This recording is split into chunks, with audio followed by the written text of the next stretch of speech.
Hi everyone, this is Shannon, and I've been driving around this sweet little Jeep Renegade for the past few days, and I'm ready to give you a tour.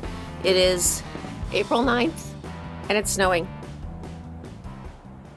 Okay, so let's take a look inside the back, the cargo space. It's a decent size for a Jeep. I mean, Jeeps aren't really, known for being super spacious. That's not their thing, but I'd say this is at least half the space I've got in the back of my Toyota 4Runner, maybe a little more than half. Now, one thing I really like is this console in the middle of the back seat. It's big. There's a lot of space there for my kids' elbows, and there's cup holders, and it provides a nice separation between the two seats, which we all know is pretty important when you have kids. You see the snow? It's legit snowing on April 9th. Okay, you've got your navigation panel. It's, decent size, not huge, easy on the touch, okay? Like sometimes if you want to change your radio station, you're tapping and tapping and it's not sensitive. It's pretty sensitive, I like that. All your controls are here, pretty easy to get to. Dual climate control, seat warmers, steering wheel warmers. These are all the perks on this car. I will say I'm not a big fan of this display. I can't put my finger on it. Something about it just doesn't appeal to me. There's different modes you can put it in. I mean, battery voltage, I don't know.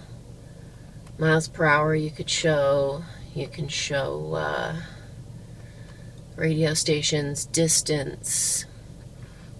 This is the default, which, shows your average mile per gallon. I don't know.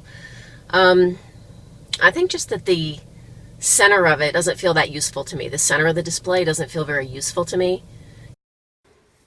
Okay, time out. I have to add this in to explain to you what I didn't like about the display in the Jeep Renegade. So there were the two dials, the RPMs and the miles per hour, that were exactly the same size, and in the center, kind of an empty space that you could set to show a digital display of your speed.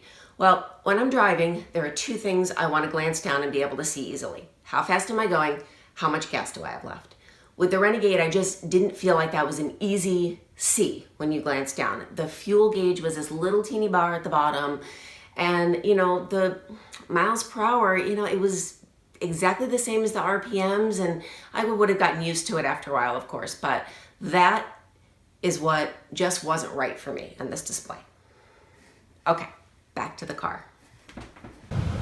And one thing I love, I put this on Instagram, but check out these settings. Auto, snow, sand, and mud. One of my friends commented, "This is so your vehicle." It's true. I mean, snow, sand, and mud, that's pretty much all I could want in life. One of my favorite things about this car is that it's got these big side view mirrors and it's boxy.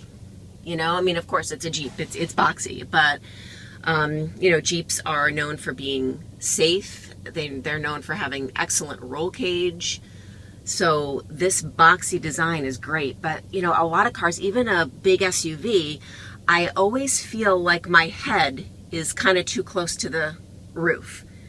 In this car, I just feel like there's lots of room above my head. I really like that.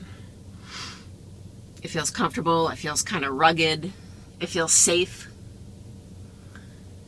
So that's what I love about the design of this Jeep Renegade.